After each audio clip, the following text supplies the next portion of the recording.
Assalamualaikum warahmatullahi wabarakatuh. Anda bersama dengan saya Ustaz Haji Syahul Hamid dalam Booster Ramadan. Tuan-tuan yang dirahmati Allah Subhanahu wa taala, kita dengan sebuah tajuk, iringilah dosa dengan kebaikan, nescaya kebaikan akan menghapuskannya.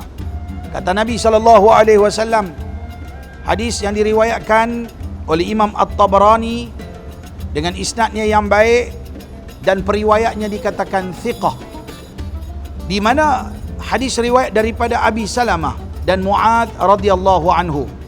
Beliau berkata, qultu ya Rasulullah. Satu hari dia tanya, ya Rasulullah, dia tanya kat Nabi, ausini, bagi nasihat kepadaku ya Rasulullah.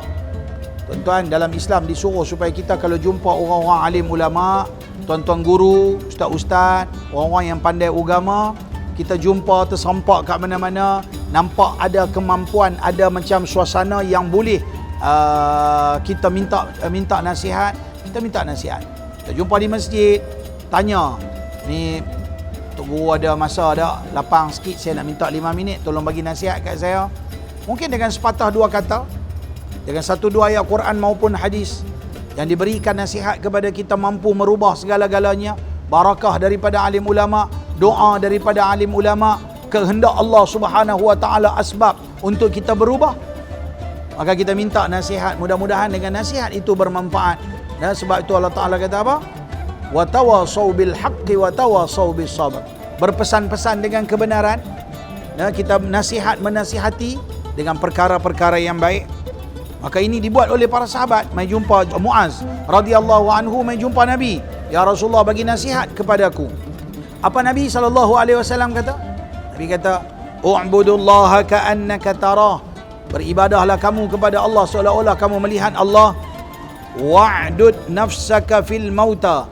Hitunglah kematian kamu. Bila kita nak mati, aku ni nak mati bila, aku ni nak mati macam mana, apa persiapan yang aku dah buat untuk bertemu dengan kematian.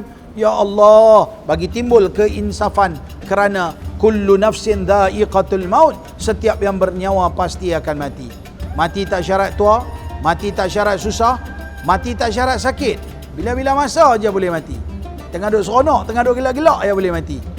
Okey? Dan ingat, 80%, ini kajian dibuat, wallahu alam, kajian dibuat, 80% manusia mati adalah mati jantungnya berhenti di tengah malam tanpa dia sedar. Sihat ya, tiba-tiba jantung berhenti berdegup.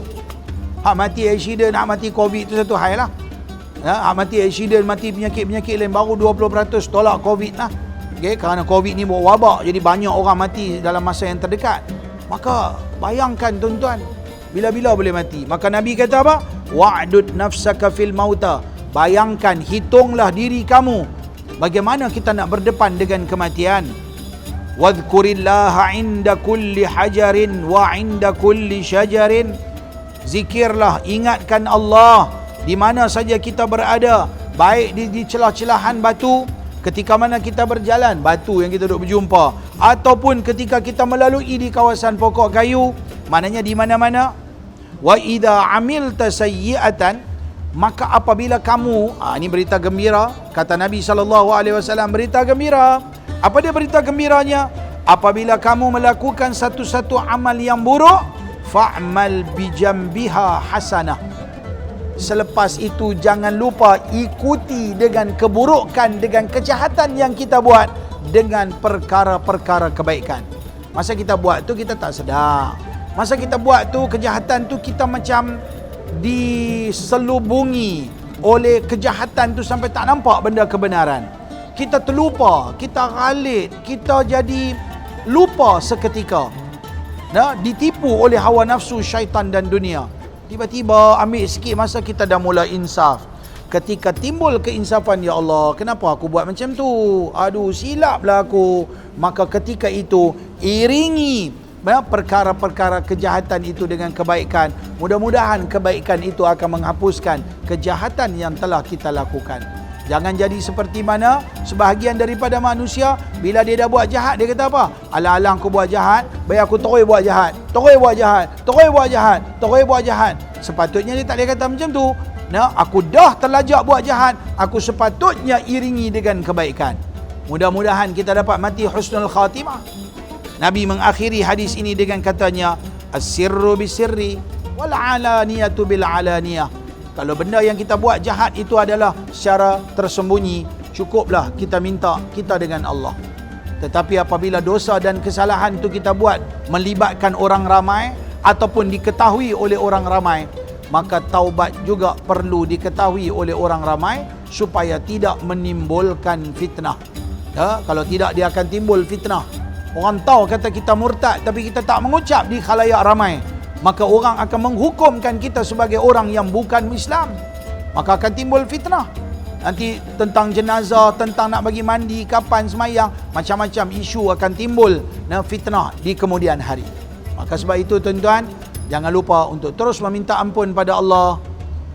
Dan yang paling penting, poin dengan tajuk kita pada hari ini, iaitulah setelah mana kita buat satu kejahatan, iringi satu kesilapan, satu kejahatan, satu keburukan, iringi selepas daripada itu secepat mungkin dengan kebaikan demi kebaikan. Mudah-mudahan kebaikan itu akan menghapuskan segala dosa dan kesalahan yang telah kita lakukan. Jom kita fikir, renung-renung, apakah kebaikan demi kebaikan yang kita boleh buat agar menghapuskan dosa-dosa kita di masa lalu. Jumpa lagi. Assalamualaikum warahmatullahi wabarakatuh.